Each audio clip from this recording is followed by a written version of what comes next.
Welcome back to Live from Paris. We are broadcasting live from Paris, and we're joined in the studio by James Creedon, who is here for Media Watch. Good evening. Good evening, Luke.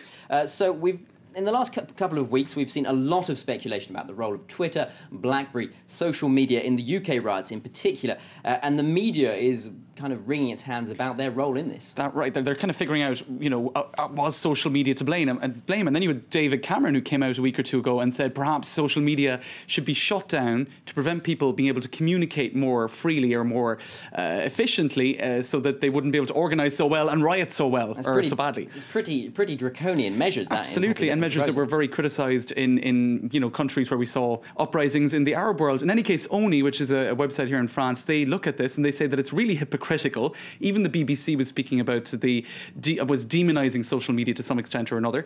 And basically, we were speaking about Twitter revolutions for the Arab world, and now we're speaking about Twitter mobs or BlackBerry mobs. So there's a certain double standard there, according to the two sociologists who wrote this article. They say also that we've prematurely blamed social media, such as microblogging site Twitter and BlackBerry mobile or Messenger, without any real statistics or studies to back that up. So we were kind of concluding they were responsible for the organisation of these riots, or for the ability that people had to organise very rapidly, when no studies have been conducted to prove that, or to chart that, or to give us a sense of the scale of it all. Perhaps one of the demonstrations is just how fast social media do push news stories forward. Exactly. I mean, we just don't know. In any case, what they're saying is, blocking social media. We saw what happened in Egypt when Mubarak attempted to shut down the internet back in January of this year. In fact, the riots and the unrest grew, and the regime was toppled. So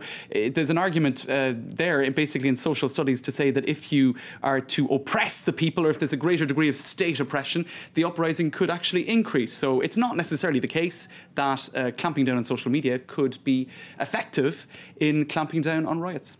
Moving on to a completely different topic, and this is Ramadan, which is coming to an end in a couple of days' time. You're going to tell me, in certain Arab countries, it's pretty bad for the economy.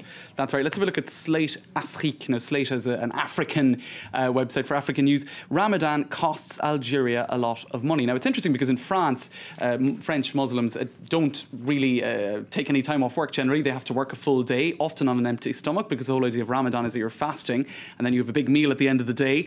And even at the France 24 canteen earlier, I saw a lot of the Muslim staff eating a meal together at the end of the working day. But actually in Algeria, what they tend to do is adapt the whole society around Ramadan. So even in the public service, the working hours are reduced from, say you arrive at 9 a.m. and leave at 4 p.m. But in reality, people arrive at like 10:30 or 11 and leave at 1 p.m. So actually that's in the public sector. And then in the construction industry, in manufacturing and in services, things kind of grind to a halt, basically. So for around a month, the Algerian economy takes a big hit. And of course, big business people in Algeria aren't too happy about that. And they speak about the so-called Algerian weekend, which was done away with in 2009. That was when Algeria, from 1976 up until 2009, had its weekend on a Thursday and a Friday, which costs the economy 500 million every year. So they're saying, if that was, a cost to the economy then, what would Ramadan cost the economy now? And we don't have any figures, so...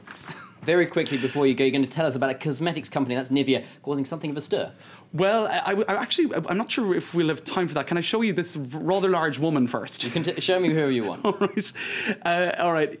Here she is. Her name is Suzanne Eman. She's rather large. She's 52 stone, and she wants to double that by the time she reaches her 40s. She's now 32. So she wants to weigh 115 stone to become the heaviest woman in the world. And there's various photos of her there. And just very quickly to show this, basically they now have developed medication for mice, which means that obesity won't shorten your life. So perhaps that could be useful for obese human beings as well. That's a pretty strange ambition. Thank you very much. James Creedon with Media Watch will stay. We'll be throughout the night. Thank you very much. We've got more news and headlines after the break.